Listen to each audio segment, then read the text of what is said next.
Well, the US has effectively disqualified itself from the Middle East peace process, and that's according to the Palestinian Authority President Mahmoud Abbas. He was speaking at an emergency summit of Muslim leaders in Turkey. They've been roundly condemning Donald Trump's decision to recognise Jerusalem as the capital of Israel. With this step, the United States of America will have chosen to lose its competency as a mediator and to disqualify itself from playing a role in the peace process. We shall not accept any role for the United States in the peace process. Arwa Damon's in Istanbul joins me now with the very latest. What's the aim of this meeting then? Do you expect something concrete to come out of it?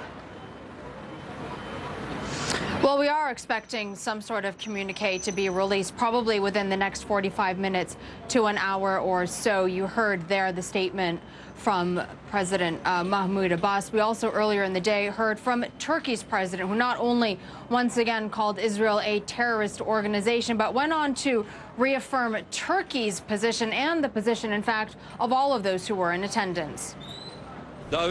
I would like all these countries to recognize Jerusalem as the capital of Palestine. We will never give up this call for Jerusalem being the capital of Palestine, a sovereign Palestinian state, and we condemn the atrocities applied on Palestinian people by Israel. Now, Max, we just spoke to a senior Turkish government official who has seen the communique, and he said that those countries that are in attendance of today's extraordinary summit already view East Jerusalem as being the capital of the future Palestinian state. What they're going to do in this communique, among other things, bearing in mind that negotiations are still ongoing and they are in a closed-door meeting, but what they're going to be doing in this communique is reaffirming that position and then calling on the international community to recognize East Jerusalem as being the occupied capital of a Palestinian state, Max. How does that then affect any talks around peace that may or may not involve the United States?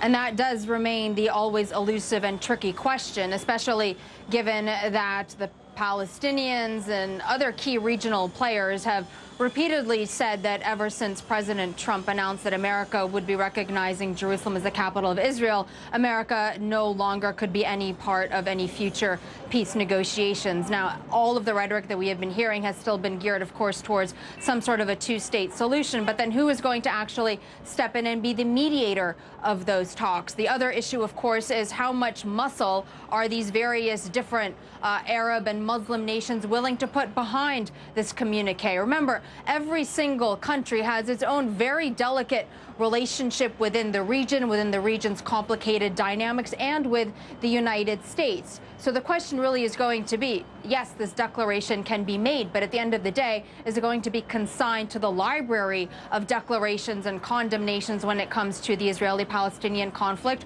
or are nations that can actually exert pressure on Israel, on the United States, actually going to take the steps to do that? OK, Arwa, we'll wait on that communique. Thank you very much indeed. Now, 2.5 years of conflict in Yemen has led to one of the worst humanitarian crises in the world. Access for Western journalists there, extremely rare. But CNN's Clarissa Ward gets a first-hand look at what's being called the world's forgotten war. It's where families are struggling to survive in the middle of a proxy war. Sickness and famine are rampant. Close to 1 million people have cholera, and medicine and food are in short supply.